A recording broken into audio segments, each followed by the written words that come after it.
Hello friends, in this video we are going to see what are the basic terminologies related with bearing capacity of soil, which will help us to understand the different terms as we proceed further in bearing capacity. Now let us see which are the basic terminologies involved in bearing capacity. The very first terminology is bearing capacity itself.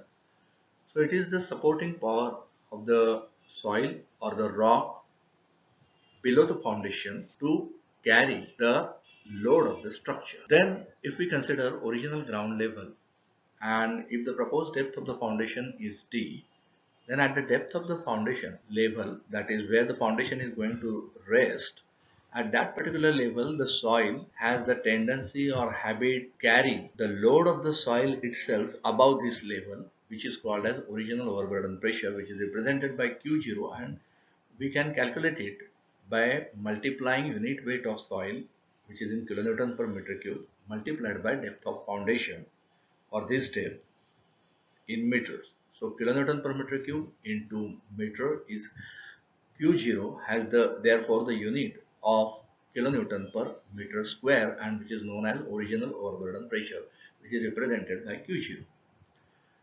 Then this is the situation before we carry out any construction. Now when we want to construct the foundation, so we are excavating the foundation trench, we are removing this particular soil, and then next what is gross pressure intensity, which is represented by Q. So it is the pressure intensity due to the load which is coming from the structure, then self weight of the footing, and then after construction of footing we are backfilling the soil in this area. So weight of backfill, so it consists of three components, basically load of the structure, self weight of the foundation, and weight of the backfilling, that together all three components contribute to gross pressure intensity. But actually speaking, before the construction of foundation, the soil was having the habit of carrying Q0, which is the original overburden pressure, safely without any risk of failure. Therefore, we are interested in what is the net increase in the pressure which the soil has to carry.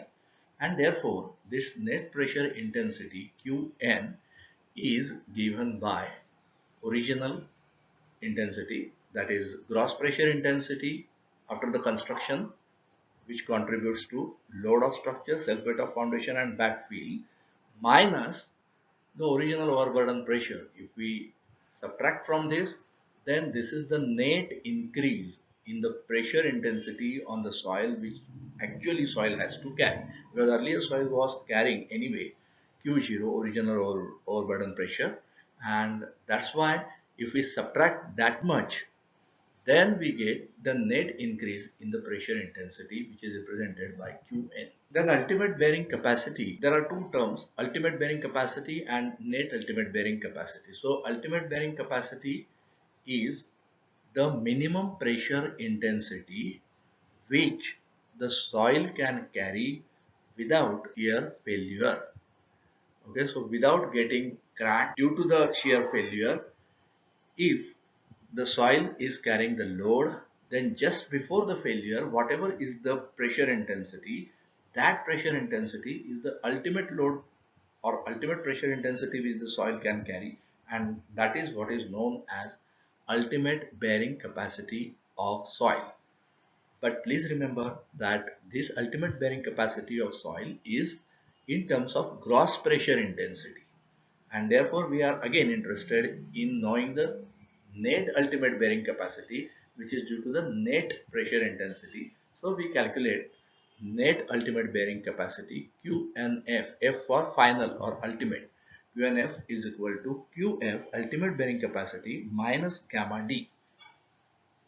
Then the next term is net safe bearing capacity. So if we are dividing this particular net ultimate bearing capacity by factor of safety, because we don't want to carry any risk of shear failure, so we are not going to load the soil till ultimate loading.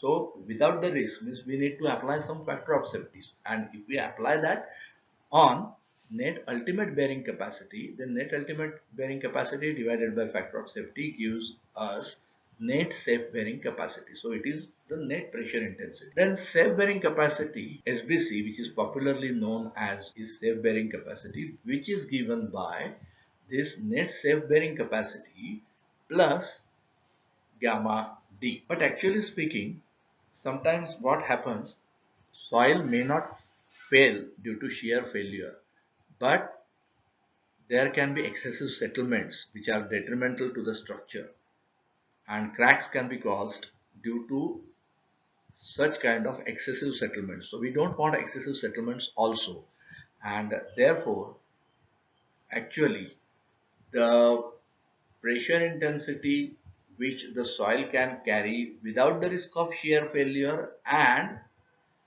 without excessive settlements, that particular pressure intensity is called as allowable soil pressure. So what is the difference between safe bearing capacity and allowable soil pressure? Safe bearing capacity takes care only of shear failure. Without the risk of shear failure, the soil can carry which pressure intensity? Safe bearing capacity.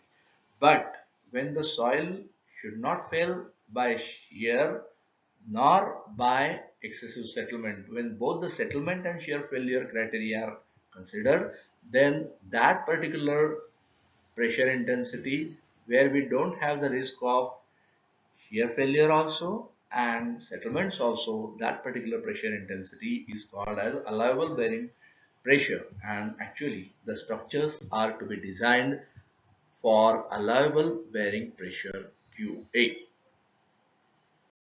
So friends, I hope uh, you might have by this time understood what is the difference between safe bearing capacity, allowable bearing pressure, and other different terminologies which are related with bearing capacity.